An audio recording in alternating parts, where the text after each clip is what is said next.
Սեռական այբուբեն խորագրի ներքո ես պատասխանում եմ բոլոր այն հարցերին, որոնք դուք ուղարկում եք մեզ։ Շնորհակալություն մեզ հետևելու համար, մեզ համար անչափ կարևոր է ձեր վստահությունը։ Իսկ այժմ ընթերցեմ հարցը։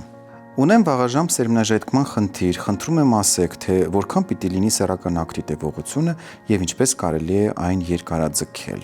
Վաղաժամ սերմնաժայթքման խնդիրը տղամարդկանց ամենահաճախ անհանգստացնող սեռական գանգատներից է, որի կապակցությամբ հաճախ դիմում են սեքսապաթոլոգի օգնությանը։ Վաղաժամ սերմնաժայթքումը խնդիր է համարվում, երբ 6 ամսվա ընթացքում անընդմեջ կրկնվում է եւ գնալով սեռական հարաբերությունների տևողությունը սկսում է կրճատվել։ Իհարկե, պետք է հաշվի առնել մի կարևոր հանգամանք։ Վաղաժամ կարելի է համարել այն սերմնաժայթքումը, որը տեղի է ունենում, եթե տղամարդը ապրում է ռեգուլյար սեռական կյանքով։ Եթե տղամարդու մոտ սեռական կյանքը ռեգուլյար չէ, ապա այս դեպքում վաղաժամ սերմնաժայթքումը չի համարվում որպես հիվանդություն եւ որպես կանոն բուժման ենթակա չէ։ Պարզապես պետք է շտկել, կարգավորել սեռական կյանքի ռիթմը։ Գրականության տվյալներով սեռական ակտի տևողությունը տարբեր է։ Որպես կանոն միջինացված համարվում է 3-ից մինչև 5, որոշ հեղինակների կարծիքով 7-8 րոպե։ Իհարկե պետք է նաև հաշվի առնել, թե երբվանից է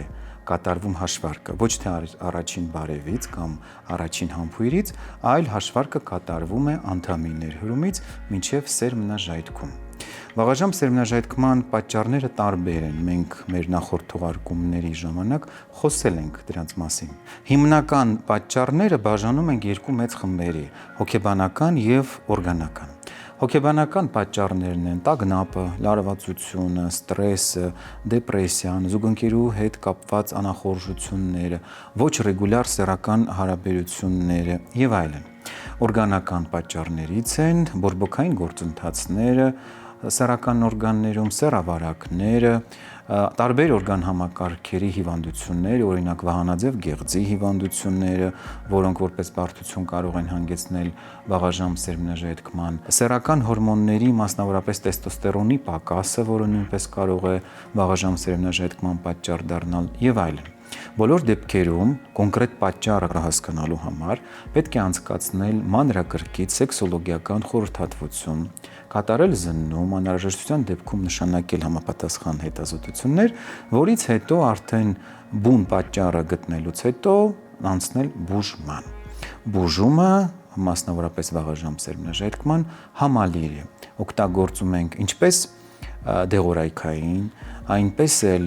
ֆիզիոթերապևտիկ եւ բացի այդ նաեւ հոգեթերապևտիկ, մասնավորապես սեքս թերապիայի մեթոդները։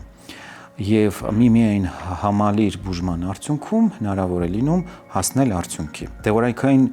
բուժման ժամանակ օգտագործվում են ինչպես բուսական, այնպես եւ քիմիական ծագման դեղամիջոցներ։ Մասնավորապես խնդիրը լուծելու համար կարող է օգտակար լինել մեր հաղորդման գործընկեր Հայսամ դեղագործական ընկերությունը իր Տադաֆորտ եւ Դապոքսեցին դեղամիջոցներով։ Տադաֆորտը ունի երկու տեսակի դոզավորում՝ 5 եւ 20 եւ նախատեսված է սեռական թուլության, այսինքն պոտենցիայի խանգարման բուժման համար, իսկ դապոքսեցինը նախատեսված է վաղաժամ սերմնաժայթքման բուժման համար եւ ունի նույնպես երկու դոզավորում՝ 30 եւ 60։ Շատ դեպքերում տղամարդիկ, ովքեր ունեն վաղաժամ սերմնաժայթքում, նաև ժամանակի ընթացքում ունենում են պոտենցիայի խնդիր եւ այս խնդիրները հաճախ զուգակցված են, այսինքն այն տղամարդիկ, ովքեր որ ունենում են էրեկցիայի խանգարում, որպես կանոն նաև ժամանակի ընթացքում նշում են վաղաժամ սերմնաժայթքում եւ հակառակը։ Թե տադաֆորտը, թե դապոքսեցինը ունեն առավելություններ։ Տադաֆորտը, ինչպես արդեն ասեցի, ունի երկու դոզավորում՝ 5 եւ 20։ 5-ը օգտագործվում է ամենօրյա բուժման դեպքում, իսկ 20-ը պլանավորված սեռական հարաբերության ժամանակ։ Դեղամիջոցը մյուսներից տարբերվում է բարձր արդյունավետությամբ։ Պացիենտները բուժման արդեն սկզբնական շրջանում նկատում են տարբերություն, նշելով, որ պոտենցիան զգալիորեն կարգավորվել է։ Տադաֆորտը նաև առանձնանում է իր ժամային ազդեցությամբ։ Օգտագործելուց հետո իր ազդեցությունը պահպանվում է մոտավորապես 36 ժամ, այսինքն տղամարդը կարող է ունենալ սեռական նույնիսկ կրկնակի հարաբերություն 36 ժամվա ընթացքում։ Դապոքսեցինը, ինչպես արդեն ասեցի, նույնպես ունի երկու դոզավորում 30 եւ 60, դրանք տարբերվում են միմիայն նրանով, որ կախված խնդրի վաղեմությունից եւ խորությունից բժիշկը որոշում է, թե